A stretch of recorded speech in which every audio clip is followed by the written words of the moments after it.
Molt bon dia a tothom i us dono la benvinguda en nom de la Cambra i en nom de l'Agència Catalana de Ciberseguretat en aquest webinar que hem organitzat conjuntament. Digitalitza el teu negoci, fes-lo cibersegur. I per anar entrant en el tema, és evident que ens trobem en un moment trepidant de l'evolució digital, on estem immersos en profunds canvis que no cal estendre'ns, però que a tots d'alguna manera ens estan acompanyant.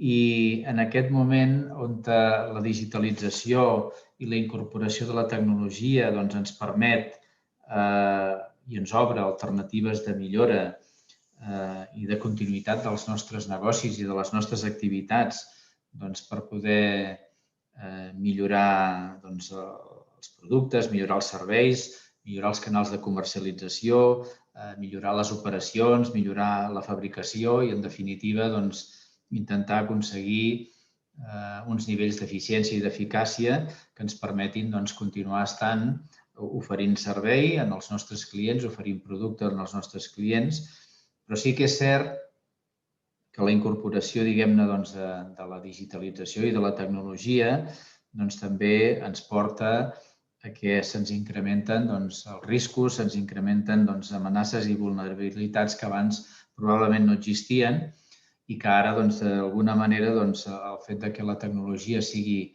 ja inherent a la nostra pròpia activitat, aquests riscos també se'ns incorporen a la llarga llista, diguem-ne, de circumstàncies que les persones que estan al capdavant de les empreses han de tenir en compte. Tots hem sentit que empreses s'han trobat en què els han alterat el seu funcionament, els han robat informació, que això els ha compromès, diguem-ne, el flux d'activitat i la continuïtat del subministre i de continuar donant servei amb seriosos problemes en què les eines digitals ens són imprescindibles i que quan entrem en aquesta circumstància ens perdem i ens trobem, diguem-ne, en situacions complicades i això, cada vegada, aquesta delinqüència que s'ha anat consolidant, probablement és un tema que anirà més i no anirà menys, i això és quasi segur que serà així, i per tant la ciberseguretat comença a ser un tema que s'ha de posar en l'agenda de les persones que estan al capdavant de les empreses d'una manera determinada. Moltes vegades parlant amb responsables d'empreses, aquest tema de la ciberseguretat és quelcom que probablement pugui considerar-se com una circumstància commodity, com quelcom, diguem-ne, que ja ve inherent quan et proveeixes de tecnologia, quan et proveeixes d'aquests serveis digitals, però que això és un error.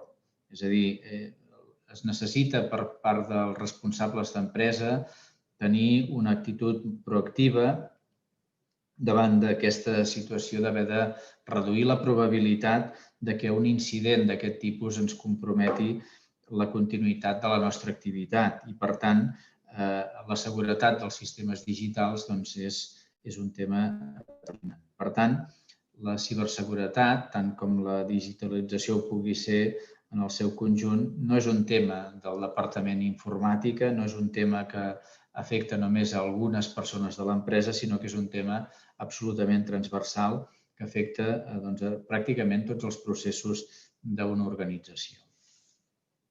I en aquest moment, diguem-ne, en què les preses de decisions, sovint per les circumstàncies de l'entorn que són complexes i incertes i difícils d'entreveure, es prenen decisions moltes vegades més tàctiques que estratègiques, decisions molt a curt termini, en què alguns aspectes de fons, com pot ser el tema de la ciberseguretat, queda en un segon terme i això és un perill perquè correm un risc molt alt. En un context, diguem-ne, de teletreball, en un context on les persones des de casa seva s'emporten els equips de l'empresa, qüestions, diguem-ne, que sense donar-nos en compte poden fer-nos molt vulnerables. I possiblement també ens podem trobar que en la mesura en què les empreses grans es protegeixin, les empreses grans adoptin sistemes que es blindin de totes aquestes problemàtiques, les petites i mitjanes empreses cada vegada aniran tenint més incidències perquè seran més vulnerables i, per tant, més fàcils que algú els hi pugui alterar el seu normal funcionament de l'empresa en circumstàncies de delinqüència d'aquest tipus. Com a cambra, el que hem fet, fruit de les nostres també participacions en programes internacionals, aquest tema de la digitalització són temes que estan agafant moltíssima força, és evident, i en aquest sentit hem fet una certa introspectiva, també una mica en aquest context, les empreses de la nostra demarcació que en pensen, com estan i com enfoquen. I en aquest sentit, ara donaré la paraula ja a l'Anna Pajarón, que és la responsable de projectes internacionals de la Cambra de Comerç de Terrassa, que ha estat al capdavant d'aquest treball, diguem-ne, que hem fet de sondeig a les empreses i també en l'aspecte de ciberseguretat, que ens donarà una mica la radiografia en la que ens trobem perquè després puguem passar a entrar ja en els temes, diguem-ne, pròpiament de detall que les persones que coordina l'Agència Catalana de Ciberseguretat hem previst per aquesta trobada d'avui. Res més, agrair-vos la vostra assistència, agrair també la confiança de l'Agència de Ciberseguretat de Catalunya per confiar en nosaltres en fer aquesta acció de cara a incrementar la sensibilització sobre els aspectes relacionats amb la ciberseguretat i sense més dono la paraula a l'Anna que farà la seva exposició. Moltes gràcies. Anna, tens la paraula. Hola, bon dia. Benvinguts tothom. Ens agradaria en aquesta primera part de benvinguda, com a continuació de la benvinguda del nostre director gerent, compartir amb vosaltres els resultats d'aquesta enquesta de digitalització que l'han dut a terme en el marc del projecte europeu CiberNet. Vaig a compartir la pantalla amb vosaltres.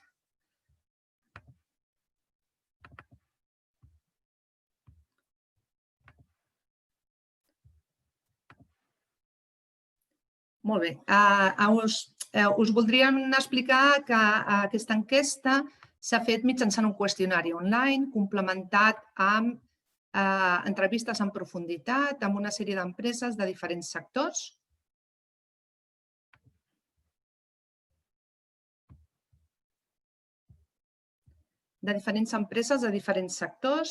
On el que volíem saber eren els diferents aspectes i les diferents dificultats que s'estaven enfrontant les empreses en els seus processos de transformació digital.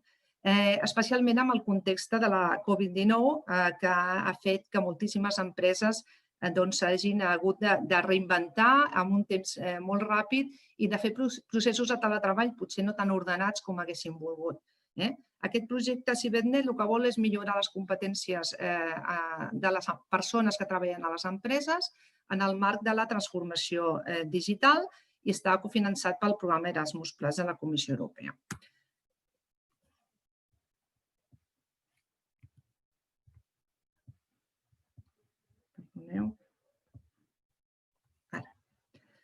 Nosaltres el que volíem preguntar era si les empreses, volíem saber com de satisfetes estaven respecte a com havien afrontat la crisi de la Covid. Estem parlant de la primera onada, estem parlant de l'època en la que tothom estava confinat i com havien afrontat aquesta crisi en matèria de digitalització en diferents aspectes. Amb el primer aspecte que ens interessava conèixer era el tema de la gestió, l'accés online permanent de la informació.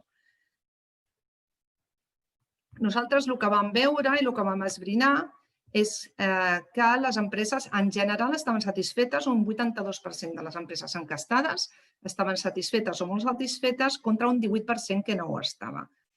Les empreses podien, el personal de les empreses podien fer teletreball, tenien accés online permanent a la informació, de manera que podien continuar en la seva feina d'una manera ordenada.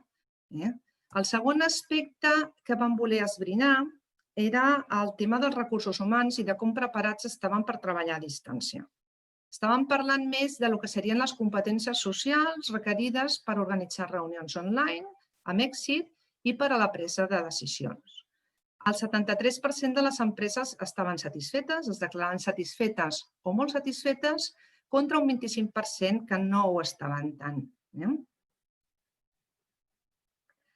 Respecte a les eines TIC, també era un aspecte en el qual les empreses es consideraven bastant satisfetes.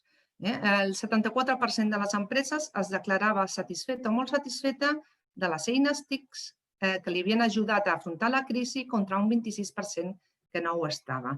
Però en general aquests tres aspectes, els recursos humans, l'accés a la informació i les eines TIC, eren aspectes en què en general les empreses se sentien molt satisfetes. En canvi, hi ha tres aspectes amb els quals les empreses no se senten tan satisfetes. El primer seria la gestió online de les comandes dels clients. Nosaltres preguntàvem si els clients de les empreses podien fer comandes, podien comprar, fer seguiment de les seves comandes i rebre la seva mercaderia en gestió online. Només el 46% de les empreses es declarava satisfeta amb aquest aspecte i contra un 54% que no ho estava. Un altre aspecte que les empreses tampoc no tenien gaire satisfacció era el comerç internacional online. Nosaltres el que preguntàvem és si les empreses utilitzaven marketplaces internacionals per a buscar nous clients o distribuïdors i si els export area managers i els seus equips podien fer nous contactes amb potencials distribuïdors, agents o clients online. Donat que ara mateix tot el que hi ha restriccions als viatges, doncs fer aquest tipus de feines online és clau per a les empreses. Doncs el 36% de les empreses es declarava satisfeta o molt satisfeta contra un 64% que no ho estava. Aquí és un aspecte important de millora. I el tercer aspecte important de millora és ciberseguretat i és una de les raons per les quals estem avui aquí. El 60% de les empreses es declarava satisfeta o molt satisfeta en ciberseguretat contra un 40% que no ho està. Llavors, com a conclusions d'aquest breu resum de la nostra enquesta, nosaltres vam preguntar a les empreses quina és la seva estimació de necessitats de digitalització a l'empresa per afrontar altres possibles situacions crítiques. Ens estàvem parlant d'un altre confinament en massa de futur. Aquest estudi nosaltres el vam fer a l'estiu, després de la primera onada, ara estem entrant a la segona. I ara el que veiem i el que declaraven les empreses és que el 70% havien de fer millores importants en digitalització per afrontar altres situacions crítiques. D'aquest 70%, el 45% havien de fer algunes millores en algunes àrees, però hi havia un 19% que havien de fer millores importants i un 6% que havien de fer millores generals a l'empresa. També vam preguntar quin percentatge d'empreses disposava d'una persona responsable en digitalització i només el 43% de les empreses en disposava un. Per tant, aquí també hi ha molt camí per recórrer i hi ha moltes possibilitats de millora. Aquest és el nostre estudi. Si voleu saber-ne més informació al respecte, mitjançant el xat d'aquest webinar ens podeu fer preguntes que les respondrem al final del webinar. I agrair-vos la vostra participació i ja passem la paraula al Josep de la Casa, que és formador del programa Internet Segura de l'Agència de Ciberseguretat de Catalunya, que entrarà en matèria ja concreta de ciberseguretat. Moltes gràcies. Moltes gràcies, Anna. Doncs aquí estic. Doncs, si us sembla, sense més demora, comencem. Em presento. Com ja m'han presentat, soc en Josep de la Casa, formador de l'Agència de Ciberseguretat, i us explico, mireu, el que farem avui és un passeig d'aproximació a la campanya Negoci Cibersegur. Com qui fa una ruta panoràmica en arribar a una ciutat, ara que sortim poc de casa i ens convindria que ens toqués l'aire, no? No cal anar gaire lluny, amb el bus turístic de Barcelona ja en tindria prou, no? I com fan els guies, doncs us aniré explicant el que anem veient i d'aquesta manera, en base a aquest autobús virtual que m'he inventat, a mi m'agraden molt les metàfores, us animaré a entrar en detall a la web on viu la campanya. A més de mi, m'acompanya el professor Manel Medina. Ell m'ajudarà en tant que autoritat en la matèria, de cara a preguntes, dubtes o aclariments que vagin sorgint i que podeu anar fent mitjançant el xat dirigides al moderador per tal que a la part final us en doni resposta. Des del minut 1 o 2 ja podeu anar fent preguntes. Per part meva, sempre acostumo a tenir un llenguatge molt planer i m'allunyo de conceptes molt tècnics, més enllà dels inevitables per la temàtica que estem parlant, no?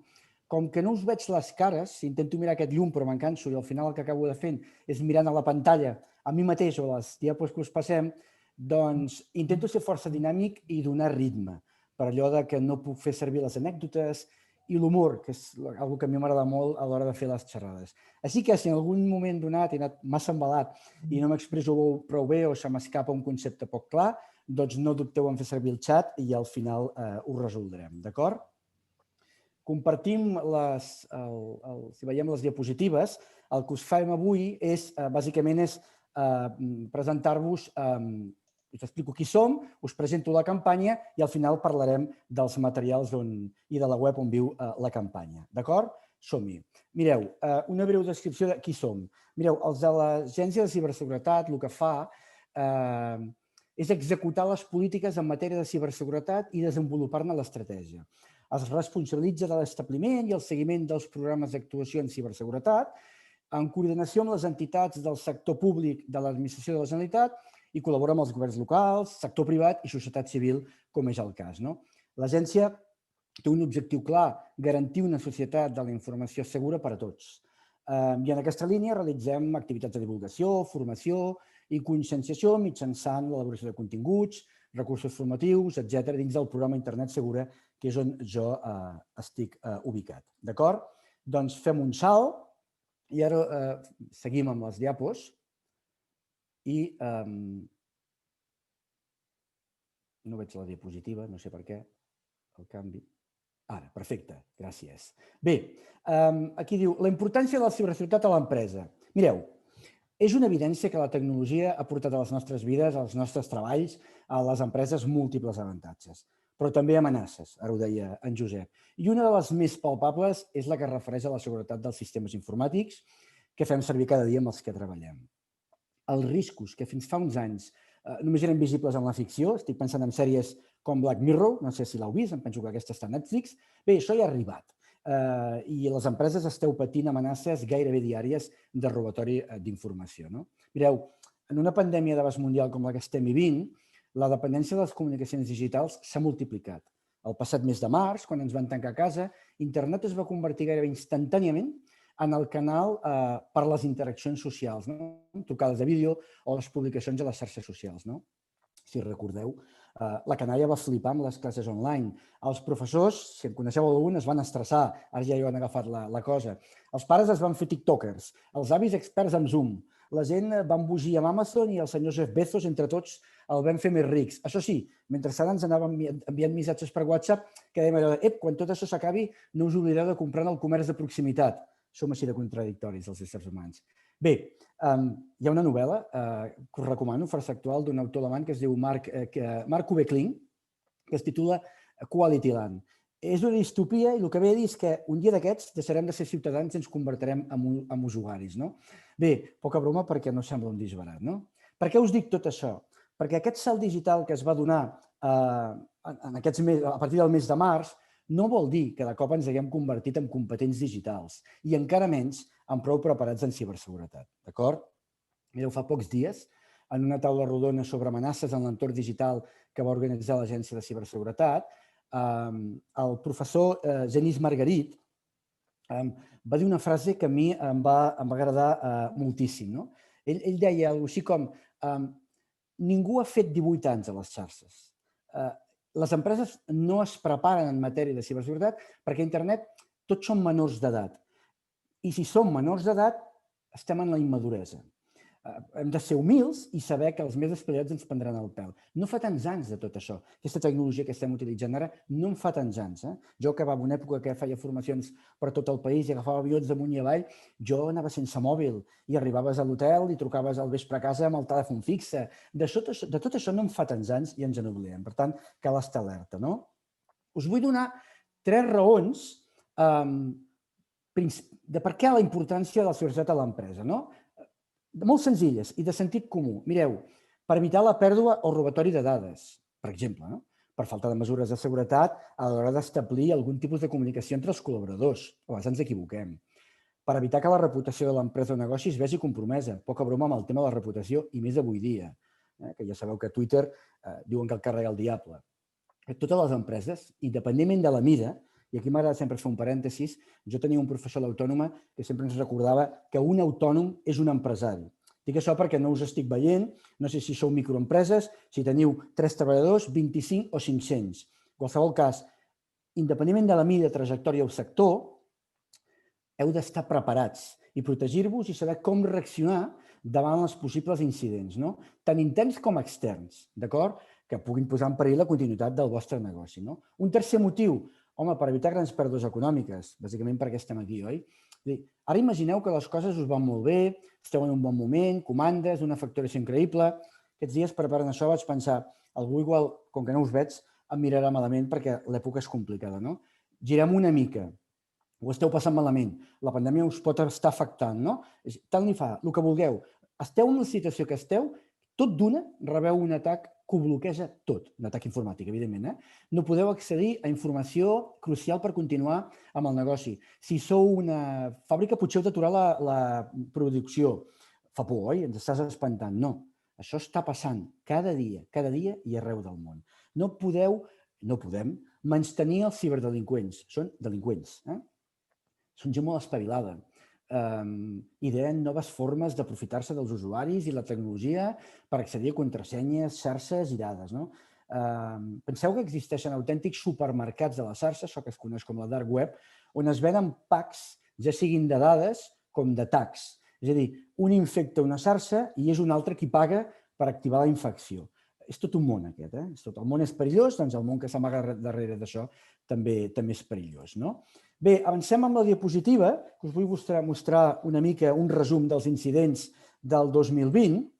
En aquesta diapo que veieu, que ha fet l'agència, mireu, de manera ràpida, gener-febrer es va detectar un increment d'amenaces de més del 150% respecte al primer trimestre del 2019, amb coaccions o extorsions, el ransomware, que després us en parlaré força, fraus econòmics o atacs deliberats. Si mireu la gràfica, veureu que el mes de març, ja sabem el que ens va passar, oi?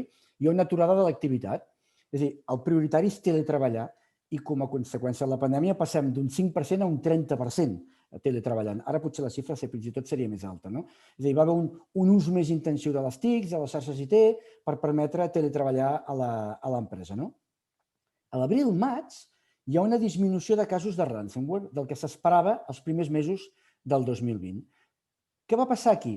Doncs que la pandèmia va afectar tothom i els ciberdelinqüents es van descol·locar. És a dir, estem atacant empreses i no hi ha ningú.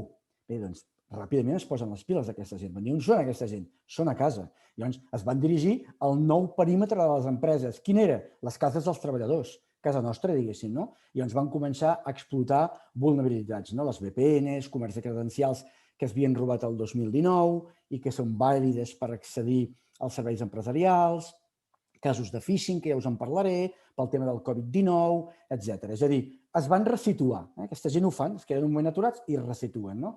Al mes de juny vam reprendre l'activitat econòmica a moltes empreses. Moltes van dir, poca broma, ens hem de digitalitzar perquè va haver problemes. Es van disparar de nou els incidents de ransomware amb l'objectiu posat en les grans empreses, sobretot, i les cadenes de subministrament. A més, va aparèixer una novetat, que és el que es diu la nova extorsió i l'increment del cost de rescat. Després us en parlo, d'això de la doble extorsió. El 25 de juny, com veieu, l'agència engega la campanya, aquesta en la que estem parlant, Negoci Verd Segur. I juliol-agost, bé, s'ha consolidat, el ransomware de doble extorsió. És a dir, bàsicament el que ve a dir és o em pagues i si no em pagues et publico les dades que tinc. És a dir, si teniu dades sensibles, un negoci que pugui tenir dades sensibles, se m'acut, jo què sé, un bufet d'advocats que les pot tenir, doncs no em pagues, publicaré aquestes dades que tens. Això seria la doble extorsió. D'acord? Bé, doncs, avancem. Si us sembla, posem en aquesta ruta que us he promès d'aquest bus turístic, em sembla que el de Plaça Catalunya, com que sí que diríem a Barcelona, em sembla que surt de Plaça Catalunya. Així que, no sé vosaltres, però jo fa mesos que no trepitjo Barcelona amb això de la pandèmia. Així que fem un passeig que fa un dia agradable. Mireu, us faig un breu apunt per saber de què parlem quan parlem d'això de programari maliciós, conegut com a malware. Mireu, es tracta d'un tipus de programari o d'aplicació que té com a objectiu fer mal al dispositiu en el qual s'ha aconseguit allotjar o instal·lar, ja sigui un ordinador, un telèfon mòbil o una tauleta.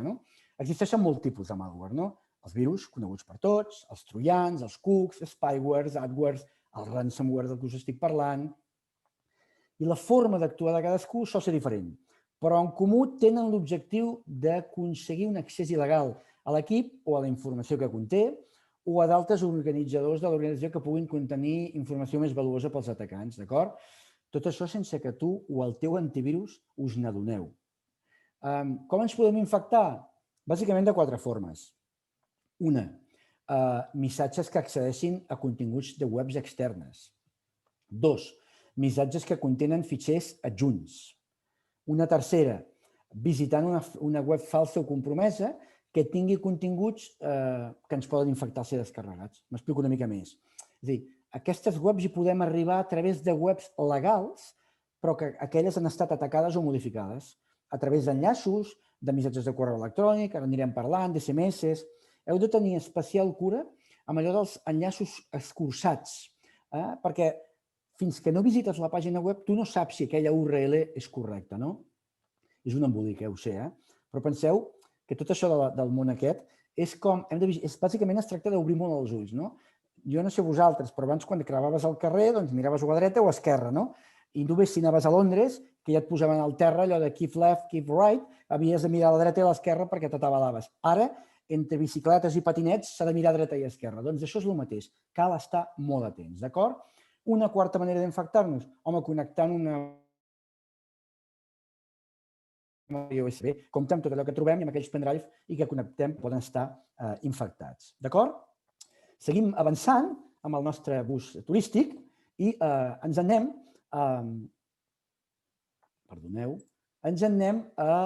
en aquest apartat que diu gestió correcta dels permisos i contrasenyes. Mireu, ja us he dit que es faria visites panoràmiques. Respecte a la gestió d'usuaris, és important realitzar-ne una correcta administració. Les rotacions de personal que teniu a les empreses fa indispensable un bon control de les altes, les baixes i les modificacions dels usuaris dins dels sistemes d'informació, per tal d'evitar accessos no desitjats i potencialment perillosos. La gent, això ho sabreu més bé que jo, és a dir, hi ha gent que se'n va de les empreses perquè vol, per mil circumstàncies, i hi ha gent que se li obre la porta, i hi ha gent que se'n van amb el cap cop i alguns enfadats. En general, tots són bona gent, però compte que qui més qui menys té un amic que d'això d'informàtica en sap una mica. Per tant, cal vigilar molt, Heu d'establir, a més, una apropiada segmentació de permisos pels usuaris, tot limitant l'accés a les necessitats reals, d'acord? Els pans del nostre correu o de les aplicacions o serveis que utilitzem en l'entorn laboral, però també en el personal, són les contrasenyes.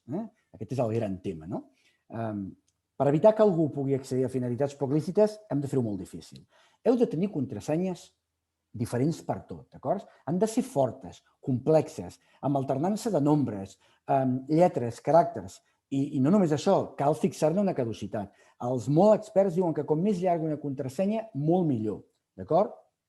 Fa un temps, em penso que va ser l'any passat, perquè jo tant temps tancat ja no sé on visc, vam fer unes activitats, nosaltres també parlem amb les famílies, adolescents, i vam fer una activitat amb gent gran, i la gent gran també han de recordar contrasenyes, també entren a les xarxes, tenen mòbils, i se'ns va ocórrer, per exemple, doncs agafar cançons, perquè hi ha allò que en diem la memòria emocional, la gent gran recorda cançons de la seva època, i nosaltres també, I llavors el que fèiem és trieu una frase d'una cançó, per exemple, I això és una manera de tenir una bona contrasenya, d'acord? És una idea, És molt important que les contrasenyes siguin úniques, és a dir, per cada servei i compte. És a dir, no s'hi val a que el departament de màrqueting, recursos humans, qualitat, producció, el que sigui, tinguin les mateixes contrasenyes per entrar als mateixos llocs, cadascú les seves credencials, d'acord? I una cosa encara més important, les contrasenyes han de ser unipersonals. Oh, és que som 2 socis, fem servir la mateixa. No, que els socis s'enfaden a vegades, No, però som 3, 4... No.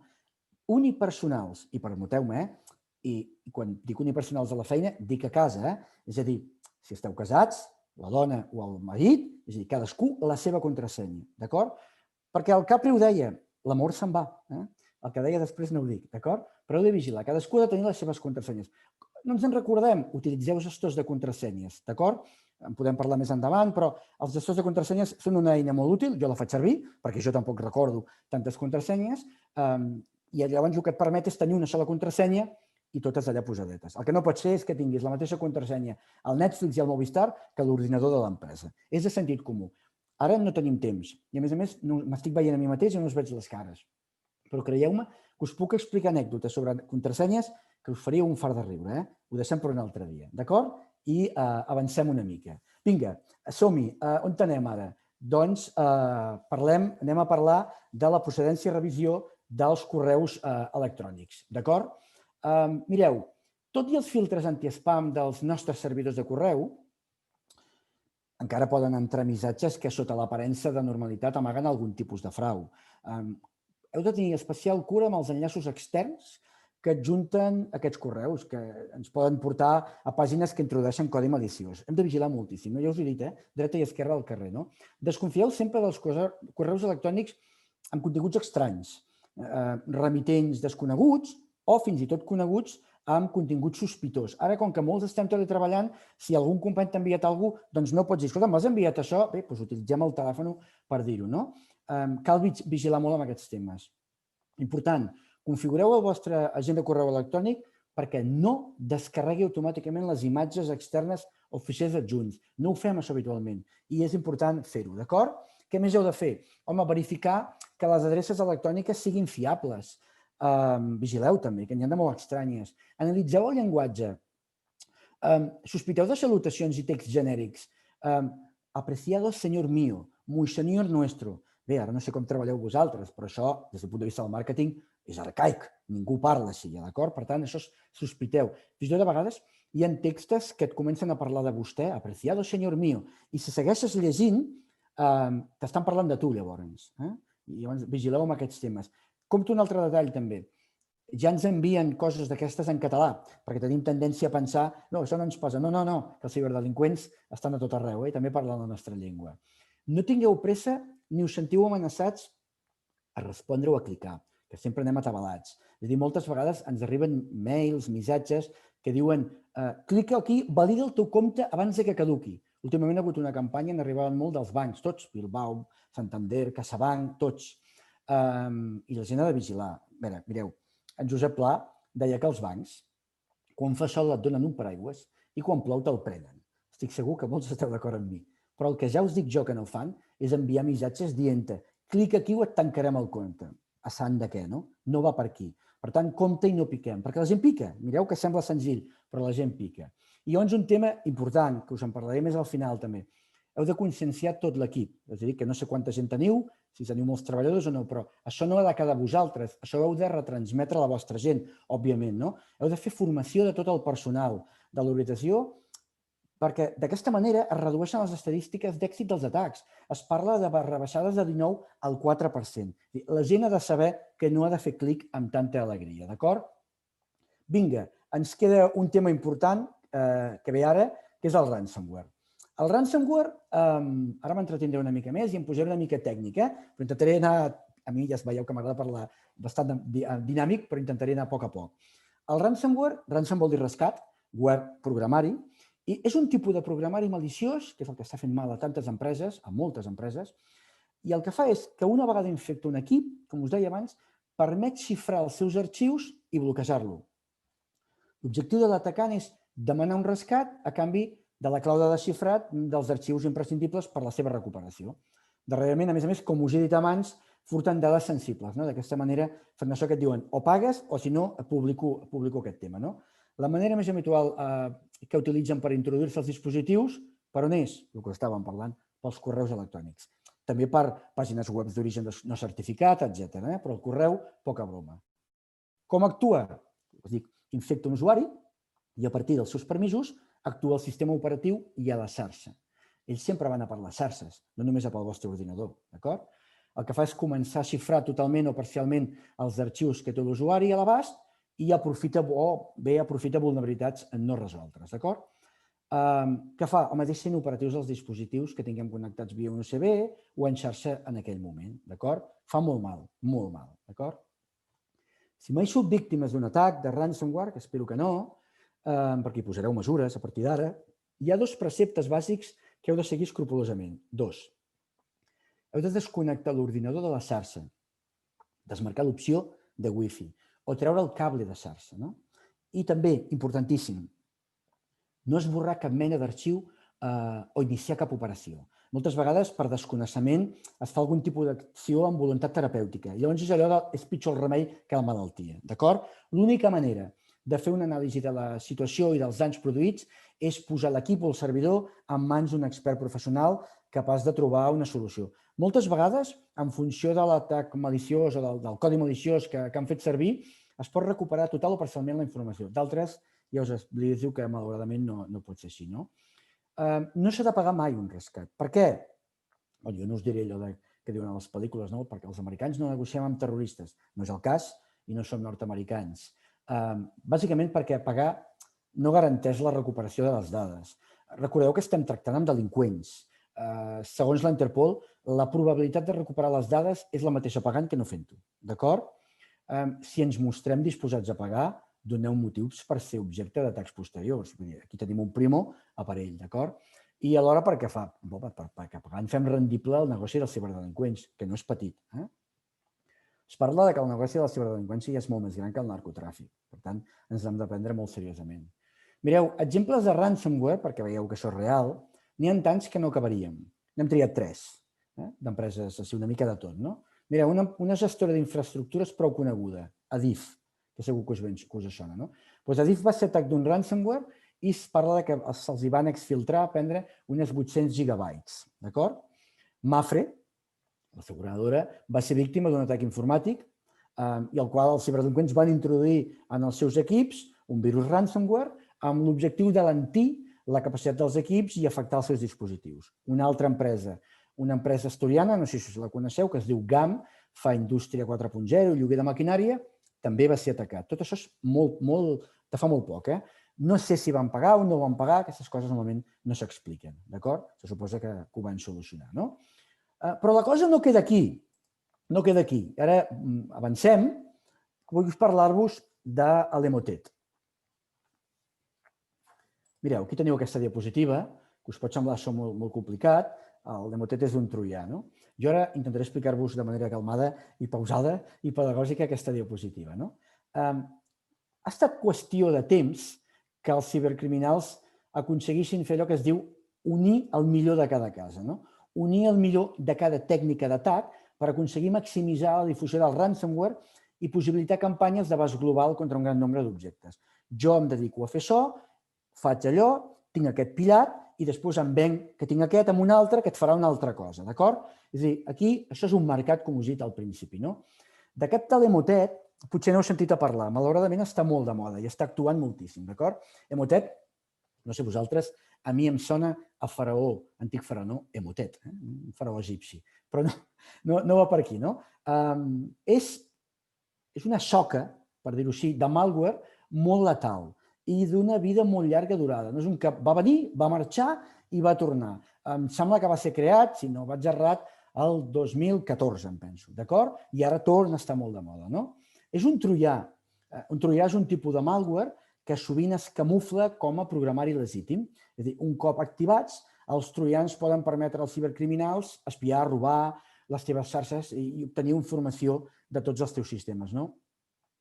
Veieu que utilitzen aquests sistemes, utilitzen la mateixa història. Homer estaria content quan explica a la Ilíada que Ulisses va tenir aquesta idea del cavall de Troia. Van agafar un cavall de fusta, van posar allà 50 o 60 grecs i els troians al vespre van pensar que era un regal dels déus, el van entrar dintre i els va liar. Això és el que fa el troià i per això es diu així. Es cola dintre i no ens n'enterem.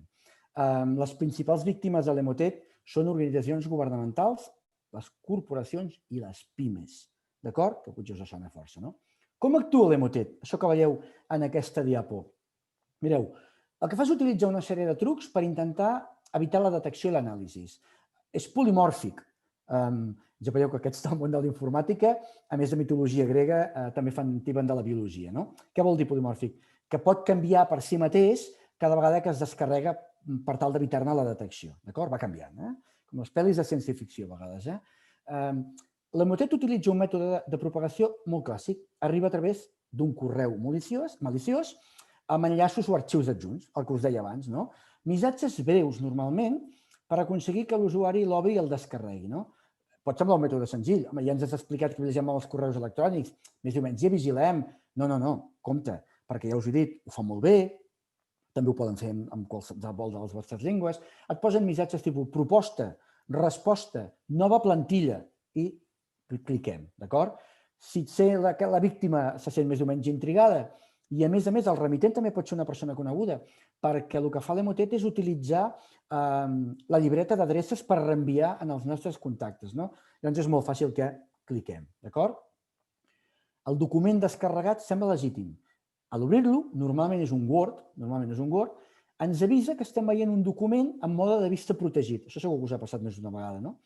De manera que apareix aquella barra groga amb un botó que permet desactivar la protecció contra l'execució dels macros. Segur que més d'una vegada us ha passat, no perquè fos un Emotet. En aquests macros és on es troba el codi que executarà el malware en l'equip. Heu de tenir present, o tenir en compte, que els sistemes de protecció per bloquejar macros es va habilitar precisament per evitar aquests atacs, d'acord? Per tant, no ho tingueu desactivat, això. Ho heu de tenir sempre activat, no? Per aconseguir que les víctimes, tot i així, piquin i executin les macros, el que fan els ciberdelinqüents és també incloure una imatge al document que simula un missatge d'error d'editor. Llavors, insisteixen en la necessitat de desactivar la protecció per poder visualitzar el contingut. Com que moltes vegades anem atabalats, tenim un excés de coses obertes amb l'ordinador, o el mòbil, el portàtil, l'altre, doncs, tot i així, piquem. Si finalment piquem, s'activen una sèrie de macros que executen un còdig iniciant la infecció de l'equip. Per exemple, això que veieu aquí dels bots. Aquest codi es connecta amb els servidors dels atacants per descarregar l'instal·lador del troià Emotet, executar-lo, camuflar-lo i esperar. És a dir, es pot quedar allà o pot començar a treballar.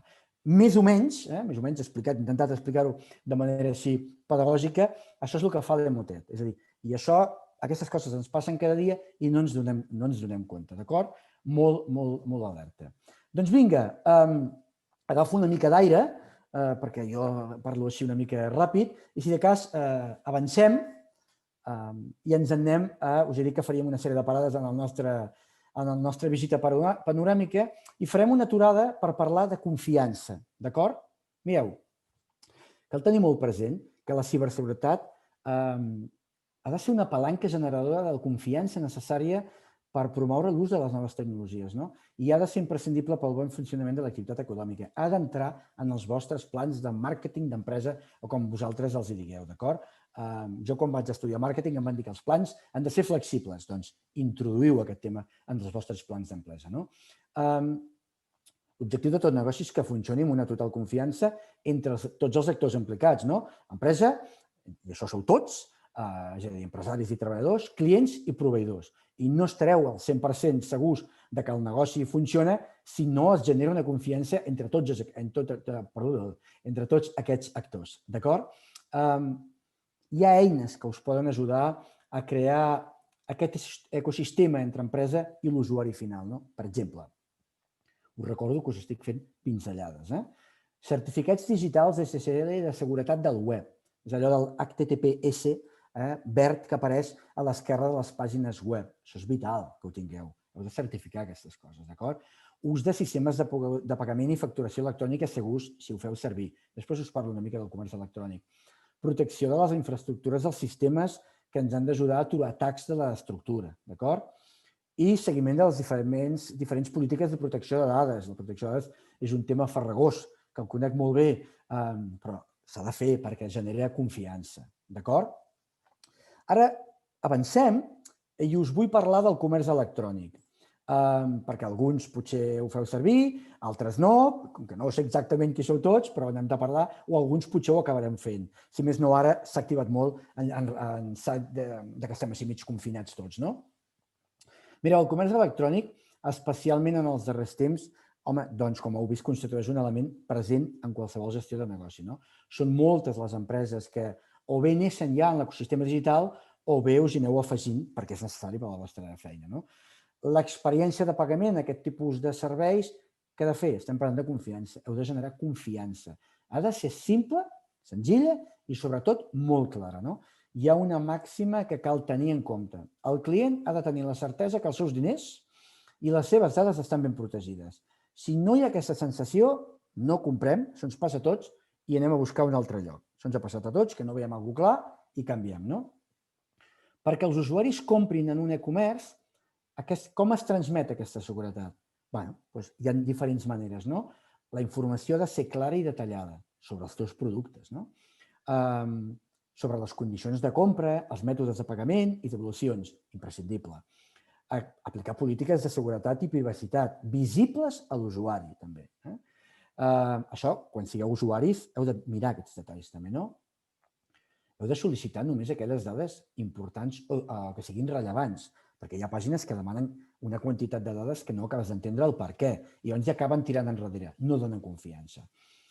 Heu de mostrar informació de l'empresa, algo que passa molt, i passa molt en pàgines web també, que vas a la política de privacitat i no saps qui és, on viuen, on no viuen, no saps absolutament res, ni adreça fiscal, social, ni res. Doncs heu de donar la informació de l'empresa, contacte i telèfon, i oferir diferents modalitats de pagament de cara a generar confiança als clients. Una més, la passarel·la de pagament ha de tenir mesures de seguretat antifrau. Implementar de gran importància, que d'aquesta manera es redueixen les possibles pèrdues econòmiques de la botiga virtual. Ha d'estar molt, molt ben treballat, això. No pot ser de cap de les maneres improvisat. Hi ha ciberatacs en el comerç electrònic? Mare de Déu, no acabaríem tampoc. És a dir, es poden realitzar molts atacs, diversos atacs, i passen. N'hi ha diferents. Els més habituals són el que es diu el phishing i l'enginyeria social, després us en parlo una mica més, i que el que fan els atacants és utilitzar tècniques per suplantar serveis de confiança dels administradors de la confiança. Fingir-se un servei que utilitzen els administradors i així utilitzar les seves credencials per prendre el control total de la plataforma i de les dades que allí es troben. Exemples. Hi ha un atac que es diu Magecart, per si el meu anglès no us agrada, és Magecart, en català seria injecció de codi. Són atacs dirigits a pàgines de comerç en línia en què injecten un script és un llenguatge de programació, dins dels formularis de compra de les pàgines. L'script aquest s'encarrega d'agafar les dades i enviar-les a un servidor controlat pels ciberdelinqüents. Les transaccions a les pàgines afectades són afectades de forma que ni el propietari de la pàgina ni el comprador són conscients que hi ha hagut aquest atac. Què pot passar? Estem parlant de confiança. Us poden multar per això. Això és un frau als clients i, perdeu, hi ha una pèrdua evident de la confiança. Es parla que els atacs de tipus Magecart han pujat un 20% des que hi ha la venda en línia. Un 2% de les pàgines detectades són a Espanya, per cert. Un parell d'exemples. Un investigador ha detectat fins a 1.236 pàgines, ara deuen ser més, pàgines web afectades amb aquests scripts maliciosos. Hi ha diverses empreses europees, sempre parlo a nivell mundial d'això, 19 de les quals eren a l'estat espanyol. Per posar-vos un exemple curiós, una empresa de joieria i accessoris que es diu Claire's, no sé si és anglesa. Aquests van patir un atac d'aquests d'injecció de codi l'endemà mateix que la companyia decidís tancar les botigues físiques. L'atac va començar a finals d'abril i fins al juny no van eliminar aquest codi. És a dir, tanquen totes les botigues, decideixen traslladar tot el negoci al món online i l'endemà reben un atac. És allò que us he dit de fa por i que passa, oi? És tremendo, això. La veritat és que això jo en diria mala sort, a més a més. Bé, avancem en el nostre bus i ens anem a parlar d'això que en diu aquí, la realització d'auditories tècniques de seguretat per descobrir vulnerabilitats de l'empresa. Això és una mica per conscienciar-los, que és la nostra feina. Ajudarà a fer reflexionar també. Mireu, deixeu-me que respiri. Els sistemes informàtics que utilitzen les empreses, ja ho veieu, si vosaltres sou empreses, són cada vegada més complexos i cada vegada tenen més funcionalitats i, per tant, més difícils de controlar. en certes situacions pot resultar convenient optar per realitzar una auditoria de seguretat informàtica dels mateixos, perquè si coneixeu exactament com està tot. Això és un servei que han de fer els professionals, que n'hi ha moltíssims i de molt bons. És molt important que, si sou molt petits, direu, bueno, això qui ho paga? Bé, és a dir, ja us he dit que ha d'entrar en el vostre pla de negoci la ciberseguretat. Heu de fer inversió també, d'acord? Més petita o més gran en funció del vostre volum d'empresa, d'acord? Però és important que busqueu professionals en aquest ram com els busqueu en altres temes, d'acord? Què farà aquest professional amb una auditoria? Doncs mirarà la seguretat informàtica, mirarà els equips instal·lats, els servidors, els programes, mirarà tots els procediments instal·lats, farà una anàlisi de seguretat dels equips, una anàlisi de l'eficiència dels sistemes, una gestió dels sistemes instal·lats, una verificació de compliment de la normativa LOB, aquesta que tan poc ens agrada però que és necessària i obligatòria. És a dir, vigilarà que tot estigui correctament per donar-vos seguretat. És molt important el de les auditories. D'acord? Avancem. Hem titulat aquí formar la plantilla, que abans us en parlava. Bé, jo em dedico a la formació i per tant aquest és un tema important. Quan dic formar la plantilla, us vaig a posar un exemple, perquè ja hem dit que faríem un passeig. Per exemple, com l'heu de formar en ciberseguretat? Home, doncs, per exemple, d'entrada, en detectar casos d'enginyeria social per notificar incidents que puguin amenaçar el negoci. Això que us estava parlant del phishing. L'enginyeria social, com us deia abans, és una tècnica que utilitzen molt els ciberdelinqüents per manipular persones i obtenir-ne informació confidencial. Així tenen accés als sistemes de seguretat establerts sense haver d'explotar vulnerabilitats tecnològiques. No ho estan des de darrere amb l'ordinador, sinó que estan parlant amb nosaltres i els estem donant informació. D'acord? Per això, cal que tot l'entorn del negoci s'entreni en reconèixer quines són les principals tècniques d'enginyeria social més habituals. Ho heu d'explicar, això, d'acord? Ho heu d'explicar. Al nostre pàgina web explica moltes coses, després us parlo dels cursos. El correu electrònic, les aplicacions de missatgeria instantània, les xarxes socials o fins i tot el telèfon són canals de treball dels quals es produeixen aquests atacs. Una de les tècniques més habituals és això que us deia, el phishing, i el que fa és utilitzar un remitent que suplanta una organització o un contacte de confiança de la víctima. Ens pensem que és aquell i és un altre. L'objectiu, òbviament, com us podeu imaginar, és aconseguir les credencials d'una persona o de l'empresa on treballa. Ara que molts estem teletreballant, poca broma amb això. Els casos de phishing són molt més habituals dels que us penseu. Llavors, què passa amb això? Per què es fa tant? Perquè el cost de preparació pels ciberdelinqüents és molt baix i el rendiment que poden arribar a treure és molt elevat. Per tant, és crucial saber distingir un missatge de phishing d'un de real. Penseu que d'aquesta distinció inicial en pot dependre una pèrdua de confiança de l'ecosistema aquest que parlàvem del negoci, un greix econòmic i productiu, i fins i tot exposar-nos a problemes legals. Per tant, no només vosaltres que m'esteu escoltant i ara us aficionareu a aquest tema, espero, i comenceu a digitalitzar bé l'empresa els que no ho heu fet, és que ho heu de transmetre a la vostra gent, heu de formar-los. Els atacs de phishing són cada vegada més personalitzats gràcies a l'estudi de les xarxes socials, d'on cada vegada més s'obté informació per dur-los a terme. Mireu, llegia fa un temps el que va ser l'últim director de l'Stasi, eren els agents secrets de la República Democràtica Alemanya. No sé quines edats té la gent que m'està escoltant, si algú no sap el que és la RDA, enhorabona, ets molt jove, ja us ho explicarà algú. Bé, el que explicava aquest senyor és que a ell li hagués agradat viure l'època actual, en aquella època a la RDA s'espiaven uns als altres, perquè ells només podien punxar 5 telèfons. Si és que ara no cal punxar telèfons als serveis secrets, si és que a la gent expliquem la nostra vida a les xarxes i tot tipus d'opinions i pengem fotos, etc. Això també ho utilitzen els ciberdelinqüents, d'acord? Per tant, molta compte. Això és un altre tema que m'agrada molt parlar-ne, però no en tinc temps, d'acord? Les empreses legítimes, com les vostres, n'estic convençut, no demaneu informació sobre les claus d'accés per telèfon, allò que dèiem abans, ni per correu electrònics. Acostumeu a dirigir-se al client pel seu nom, no el muy apreciado senyor. Els correus no enllacen a passarel·les de pagament. Per tant, tot això ho heu d'explicar a la gent. Per tant, quan parlo de formar el personal, no parlo de convertir-los en experts. És a dir, l'únic que cal fer és cal estar al cas d'alertes periòdiques. És a dir, quan us entereu que ha passat alguna cosa, doncs ho ha de saber tota l'empresa. I sobretot, utilitzar el sentit comú i crític, cal ser molt crític en l'entorn digital. Ja us ho he explicat 3 vegades, oi? Cal mirar a la dreta i a esquerra que venen patinets, no?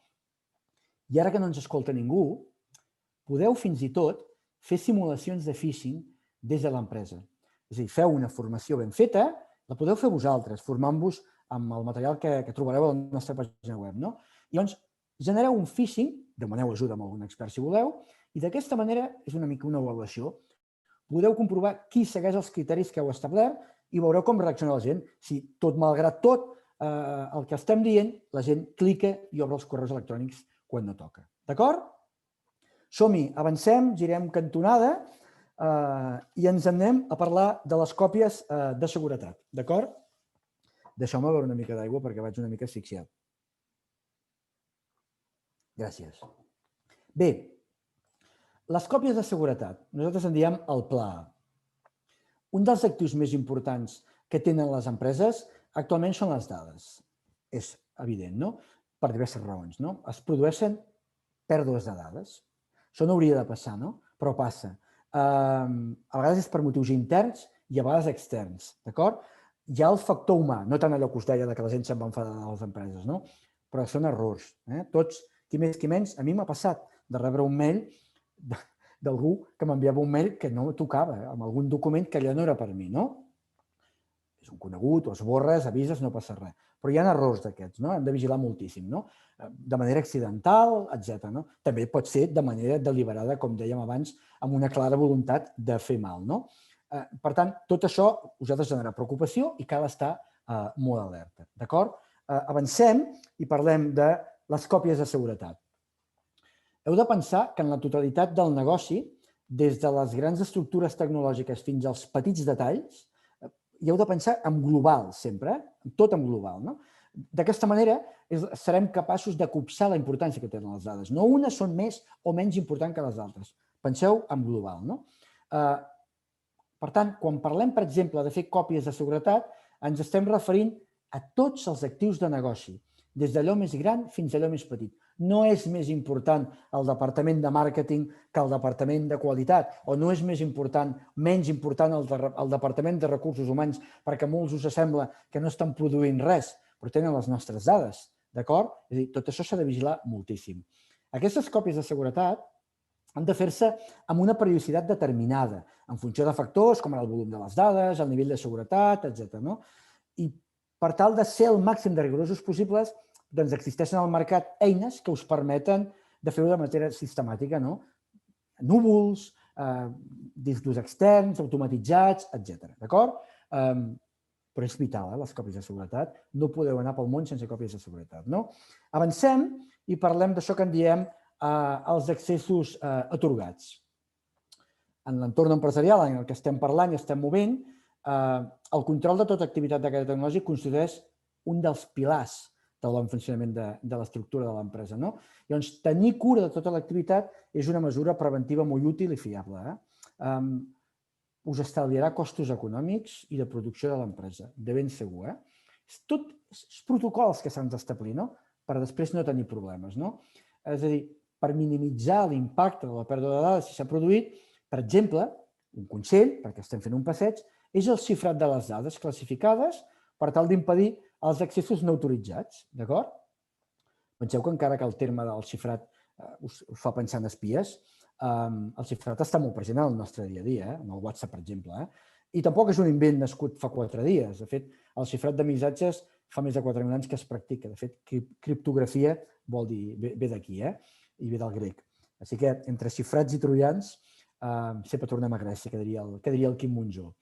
Bé, el xifrat, com bé sabeu, és la conversió de dades d'un format llegible a un format codificat, que només poden llegir o processar després d'haver-lo desxifrat. El xifrat és un element fonamental de la seguretat de les dades i és una forma simple i important d'impedir que algú en robi. Això sí, que quedi molt clar, no és una poció màgica, és un element més de protecció, d'acord? Us estem fent pinzellades. L'últim tema, disposar d'un pla d'emergència o de contingència, d'acord? Home, cal tenir protocols, ja us ho he dit abans, que ens garanteixi que tots els engranatges poden tornar a funcionar en cas d'incident. El pla d'emergència o de contingència permet restaurar les dades de les còpies de seguretat, que ja us he dit que hem de tenir, que estan en una ubicació o en un sistema alternatiu. Heu de tenir en aquest pla on estan ubicades les còpies de seguretat, com etiquem les còpies i les dades, un llistat i ubicació dels paquets dels programes originals, una ubicació i preparació d'un equip alternatiu, una implementació de tallafocs, antivirus, etc. El pla de disponibilitat permet que els serveis alternatius previstos segueixin durant un temps real i el client no queda afectat. El pla de contingència o continuïtat és el que restableix els serveis crítics en un temps mínim que l'empresa consideri raonable, per aquest motiu convé fer proves periòdiques, també. Així sabrem com trigaríem a recuperar. Penseu, és important saber una cosa, quants diners es poden perdre si quedem completament bloquejats per un atac? Es parla que es triga una mitjana de 16 dies, pot quedar la cosa aturada 16 dies l'empresa per tornar a l'activitat. Així que poca broma i, per tant, ho hem de treballar bé aquest tema. D'acord? Bé, vaig força bé en el temps i ara no podem acabar sense parlar de la paraula de moda, i més aquesta setmana que hi ha hagut força embolic, que és el teletreball. D'acord? Mireu, aquí us hem posat unes fotos, no sé com esteu vosaltres. Jo estic com aquesta manera de l'esquerra, d'acord? També estic teletreballant. A principis d'any, si us hagués dit alguna cosa semblant a que cada vegada és més habitual la feina en remot o la feina no presencial a l'empresa, haguéssim parlat potser d'aquestes coses, no? Bé, el discurs ara és diferent. Tot això ens ha caigut al damunt de sobre i s'ha convertit en una necessitat i jo mateix estic fent això teletreballant. Permeteu-me, que no us ho he explicat. Estic a menys de 5 minuts caminant de l'edifici de la Cambra al carrer de l'Escuda de Garai. És més, si jo ara m'aixeco i surto corrents, cosa que m'agrada, en menys de 2 minuts probablement m'hi poso. Fixeu-vos quina situació tan estranya, que estic aquí en aquest ordinador i no ens podem veure les cares. Bé, actualment a tot l'Estat es calcula que uns 3 milions de persones teletreballen de forma habitual. És una xifra que diuen que s'ha multiplicat per 3, perquè l'any 2019 eren unes 900.000 persones, d'acord? Aquesta transició sobtada entre la feina presencial i el teletreball, home, hi ha estat i és una finestra oberta als ciberdelinqüents, com us he dit a l'inici, no? Aquests han trobat en l'ús d'equips personals no protegits, que és el que va pensar al principi, quan tothom cap a casa, vam començar tots amb els nostres ordinadors, jo no, perquè els que treballem a l'Agència de Ciberseguretat amb això anem ben protegits, no? Però bé, els ciberatacants van trobar un camp obert espectacular, d'acord? Com us he explicat molt a l'inici, van canviar el seu camí, no? On estan les empreses? A casa, i van anar per allà, no?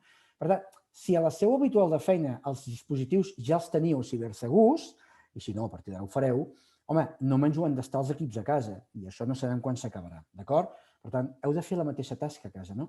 Heu d'oferir als vostres treballadors connexions remotes segures, a més de protegir els dispositius de teletreball, d'acord? Per exemple, les dades no han de viatjar desprotegides per xarxes públiques, no? Com a empresa heu d'implantar tècniques d'accés remot, un conjunt de configuracions de seguretat, ja siguin de programari, de maquinària o mixtes, no?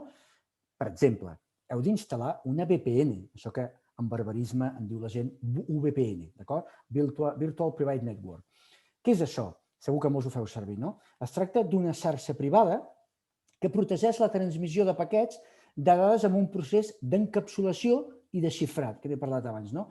I viatgen per un túnel a través de la xarxa pública. És a dir, i no es veu ningú, és a dir, vosaltres sortiu d'aquí, aneu per la C58 i aneu amb un túnel, tota la gent de la vostra empresa, i ningú, o sigui, aneu per la mateixa autopista però ningú pot entrar, no us veu absolutament ningú. Ben protegits. Anireu avançant i no veureu ni els de Sabadell, imagineu-vos. Per tant, això, d'aquesta manera, l'usuari de l'organització, amb aquest túnel VPN, doncs pot funcionar i estar molt més segur, d'acord? Heu de tenir present, però, que heu d'utilitzar una VPN específica per a empreses, en compte perquè n'hi ha de gratuïtes i coses d'aquestes. Res de productes gratuïts, que parlem d'empreses, d'acord? És una eina vital per a la seguretat i, per tant, heu de triar bé. No és pràctic dependre d'una VPN que només permet mitja dotzena de dispositius connectats a la vegada, no? Una VPN per a la vostra empresa ha de permetre a tots els membres de la xarxa connectar-se simultàniament sense necessitat de múltiples subscripcions, que puguem anar tots per aquesta autopista i per aquest túnel. D'acord? Cerqueu ajuda als professionals, de debò. Una inversió en ciberseguretat és un estalvi llarg davant de probables incidències. D'acord? Bé, i ara respiro i anem a parlar de la web, de la nostra web. Abans de, per seguir amb la metàfora, de fer pujar en el bus el professor Manel Medina perquè us respongui les preguntes que suposo heu anat fent, us parlo una mica de la web. Mireu, la web és això que teniu aquí, internetsegura.cat/empresa. Ja ho heu d'estar anotant. Teniu paper i bolígraf, internetsegura.cat/empresa. I ara jo, quan acabi, us posareu els favorits. Ara no marxeu, perquè si no, no ens veureu i no ens escoltareu. Què hi trobareu aquí? Molt més desenvolupat, tota aquesta ràpida pinzellada, aquest tour panoràmic que hem fet nosaltres. Eines de campanya, és a dir, unes eines on podeu aprendre continguts de nivell bàsic o més aprofundit. Recursos, materials com ara pòsters, flyers, infografies, perquè pugueu fer formació a la vostra gent, a la vostra empresa. Un glossari de termes, notícies constants. Penseu que nosaltres som un equip multidisciplinar i hi ha de tot. També tenim periodistes al tant d'aquestes coses. Avalua't, perquè a veure si jo, amb aquesta visita ràpida que heu fet, hem après alguna cosa o jo m'he sabut expressar. Hi ha una guia d'empresa que, a la que això s'acabi, us l'heu de baixar immediatament. Hi ha uns microcursos que ara us en parlo. Actua, home, ajudeu-nos a difondre, fem sinergies entre tots, d'acord? Ajudem-nos una mica. Els microcursos, que és això que veieu aquí, us en parlo una mica, consta de 5 àmbits. La campanya consta de 5 àmbits, d'acord? Jo us n'he parlat de 3, més o menys, perquè si volíem fer el 5 ja era impossible. La meva capacitat de velocitat era impossible. En aquests 5 microcursos parlen d'aquests temes que veieu aquí, la informació a l'empresa, dispositius de feina a punt, les còpies de seguretat que n'hem parlat, la confiança que n'hem parlat, etc. Diguéssim, són 5 temes, estan molt bé, els podeu fer des de l'ordinador o des del mòbil, que els faci tota la vostra gent a l'empresa. Són intuitius, duren molt poc, està ple d'enllaços, vindrà de gust aprendre més. Almenys jo tinc aquesta percepció. Llavors us convidem a entrar, a transmetre-ho a la vostra gent i al final hi ha una enquesta de si t'ha agradat, ens avalueu, que això ens ajuda també aquest feedback a millorar. D'acord? Mireu, ara, mentre faig una ullada a les preguntes que heu anat fent al moderador, respiro, bec una mica d'aigua, deixaré un vídeo de la campanya que dura poc més d'1 minut i seguidament contactem amb el professor Manel Medina i ell us donarà respostes o aclariments. Aprofiteu-vos, si encara no heu fet preguntes, perquè el professor Manel Medina en sap molt, ni us imagineu, en sap un niu i és un privilegi que el tinguem amb nosaltres. Doncs vinga, us deixo amb el vídeo.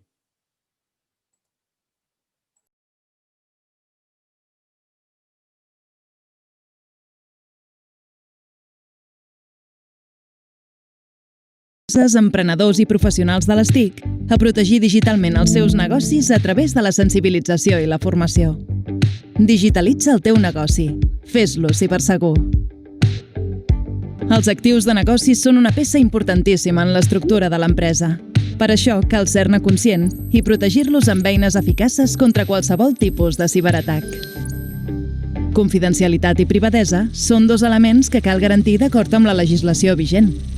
La informació ben custodiada i protegida és un aval de confiança de cara a clients i proveïdors i signe de reputació digital sòlida.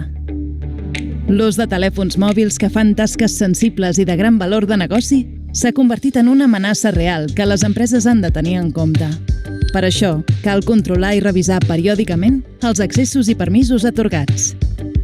Tenir còpies de seguretat actualitzades i plans d'emergència que funcionin són el passaport perquè el negoci pugui reaccionar en cas d'incident tecnològic.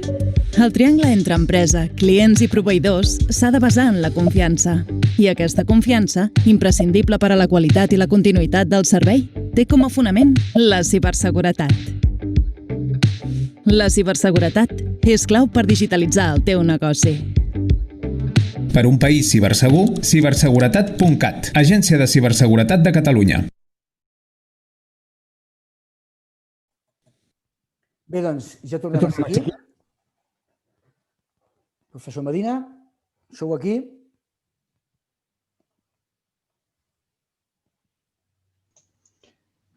Sí, un segon, que estava mirant el xat.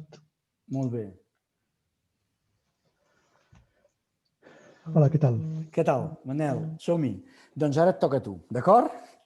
Vinga, comencem. Hi ha una primera pregunta que ens fa la Sílvia. Diu, quines són les afectacions per no protegir-te del programa maliciós? Bé,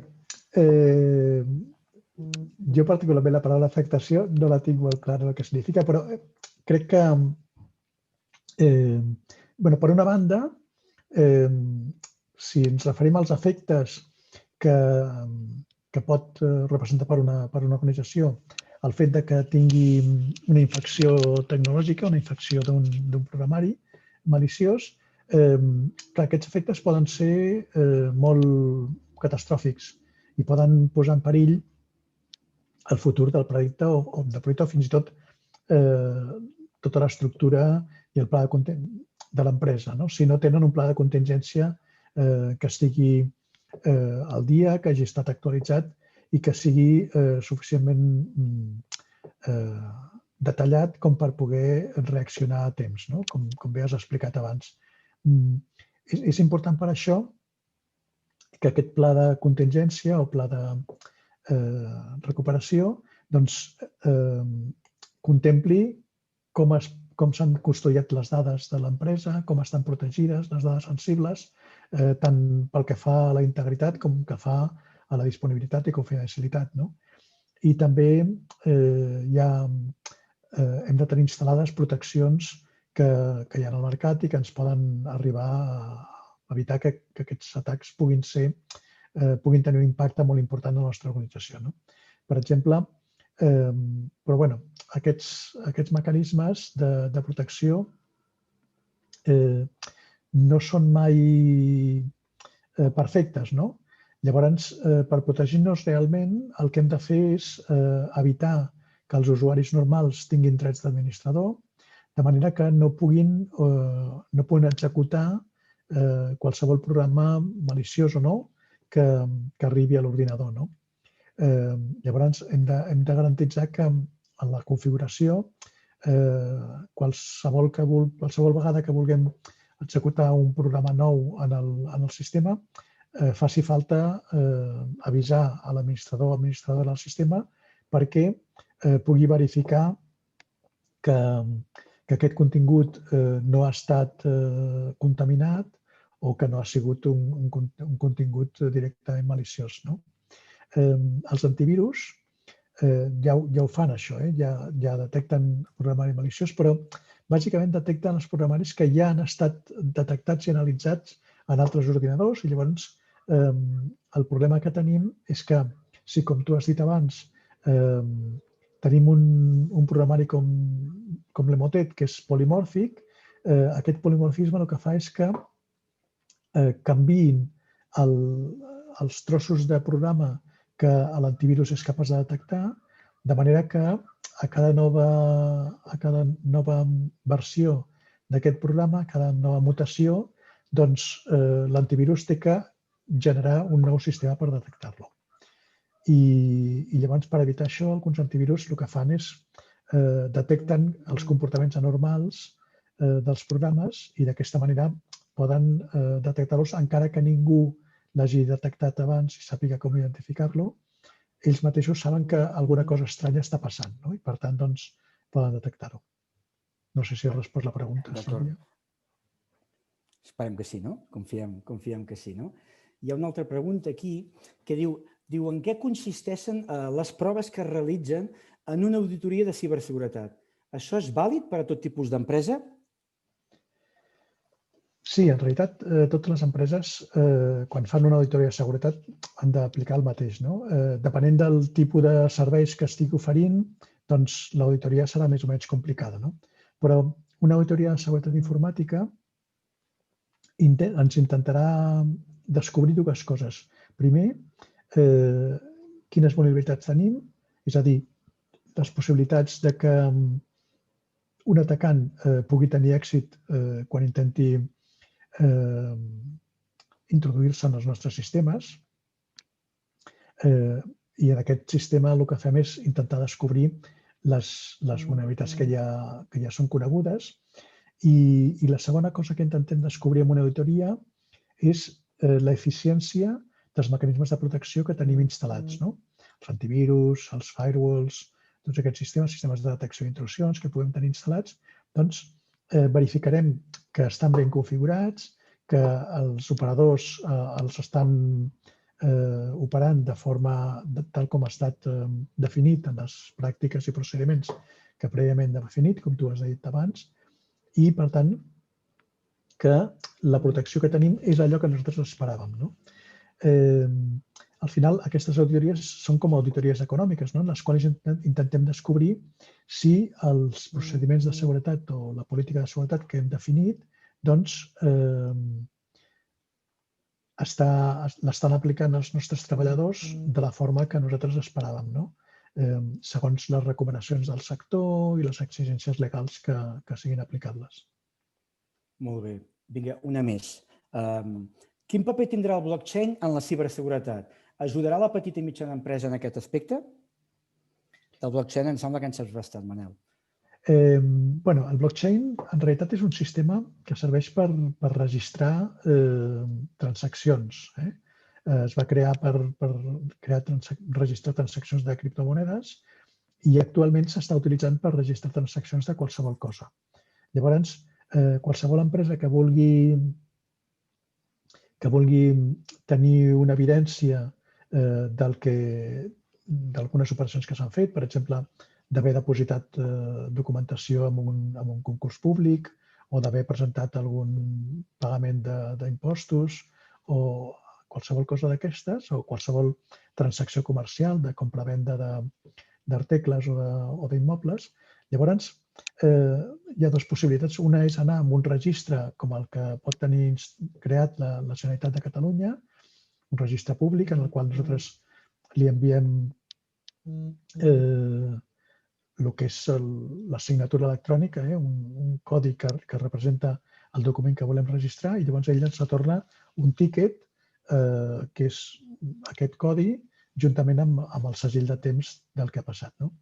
Això és el que fèiem fins ara. Amb el blockchain el que permet és fer això, però sense que hi hagi un tercer implicat, sinó que és tota la xarxa de dispositius de la plataforma blockchain, que tots aquests dispositius tenen una còpia del sistema de blockchain i tots tenen aquest tíquet de conformitat de registre d'entrada que nosaltres hem generat, doncs tots el tenen, amb la qual cosa no hi ha possibilitat que ningú pugui manipular aquesta transacció, aquesta evidència que hem fet la transacció.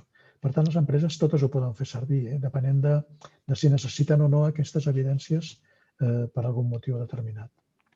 Bé, en fem una més, perquè com que sé que al final la gent de la cambra també han de dir alguna cosa més. Ens pregunta la Jennifer, diu, hem parlat sobre scripts maliciosos que estan de moda. Sí. Diu, com podem detectar-los a la web? Pregunta. Bé, és difícil de detectar-los a la web. L'ideal és tenir... Aquests scripts, al final, s'han d'executar en el nostre ordinador i, com deia abans, l'única manera d'evitar que es puguin executar és evitant que els usuaris tinguin privilegis per executar-los. Però són scripts que, de fet, ens els hem de descarregar i llavors hem d'evitar que es puguin descarregar programes i executar programes des del navegador. Limitar les possibilitats d'executar codi des del navegador. D'acord. Bé, jo en faria una més, perquè hem de parlar, però m'agradaria fer-ne una més, que és, diu, en què consisteixen les proves que es realitzen en una auditoria de ciberseguretat? Aquesta no l'hem preguntat, oi? Manel? Bueno, ho he comentat una miqueta, però en realitat podem ampliar una mica, per exemple, en pàgines web o en aplicacions. El que es fa és intentar, primera, si les vulnerabilitats són conegudes, doncs la gent que es dedica a analitzar les vulnerabilitats desenvolupen uns programes que serveixen per explotar aquestes vulnerabilitats. Per tant, nosaltres el que podem fer és executar-los contra els nostres sistemes i veure si els sistemes de detecció i de protecció són capaços d'aturar aquests atacs. I una altra cosa que es pot fer en les auditories, quan els programes, sobretot quan són programes que ens han desenvolupat a mida o quan són pàgines web que han desenvolupat per nosaltres, doncs analitzar el codi. Llavors, ja els experts el que fan és mirar si aquell codi ha estat ben desenvolupat i si conté algunes males pràctiques, com per exemple que les contrasenyes estiguin en clar per identificar els usuaris o que donin accés a fitxers de les nostres bases de dades que no haurien de ser accessibles o que permetin que s'introdueixin codis maliciosos dintre de les dades que reculli la pàgina web i que puguin provocar l'execució de certes comandes perilloses, etc. O sigui, es tracta d'anar provant les tècniques d'atac que són conegudes i comprovar que realment els nostres sistemes són capaços de detectar-les. Molt bé. Bé, vist que són força tímids, malgrat que no ens veu ningú, la gent sempre té timidesa a fer preguntes, ho deixaríem aquí, que veiem que no n'hi ha més. Em sembla que en Josep Prats encara vol dir alguna cosa. Per part meva, abans de donar la paraula al Josep Prats per cloure l'acte, donar-li les gràcies a ell i a tot l'equip de la cambra per acollir-nos, a tu, Manel Medina, pel teu mestratge. Vull donar les gràcies també als meus companys de l'agència, la Laura, la Míriam i el Germà, que des del darrere fan que tot això funcioni i creieu-me que hi ha una bona tasca darrere d'això. I bé, a tots vosaltres per escoltar-nos. Molta sort en el vostre negoci cibersegur. Si et sembla, Josep Prats, et passo la paraula. Molt bé, doncs gràcies, Josep, per la teva intervenció tan ben estructurada i tan ben enfocada. Marxem sabent una mica més. No sé si podrem resoldre-ho tot, però en qualsevol cas tenir clar que és un aspecte que hem de tenir sobre la taula, especialment en aquest moment on la digitalització és un aspecte que ens està brollant per tots els fronts que com a empreses puguem tenir. M'afegeixo a aquest agraïment a tot l'equip perquè realment ha sigut un plaer treballar amb vosaltres de la manera que hem pogut de seguida veure què és el que podem enfocar i treballar i aportar a les empreses aquesta oportunitat de millorar. Gràcies a tots també els que ens heu tingut la deferència de participar en aquest webinari. Continuarem fent activitats, continuarem aportant informació. Us hem deixat també en el xat la referència d'aquestes línies d'actuació que com a cambra estem portant a terme. Dir-vos que com a Cambra de Comerç de Terrassa estem a la vostra disposició per canalitzar qualsevol necessitat que pugui haver-hi de les empreses, intentar ajudar-vos en aquest procés complex i difícil que estem travessant i en qualsevol cas moltes gràcies per haver-nos acompanyat i molt bon dia a tothom.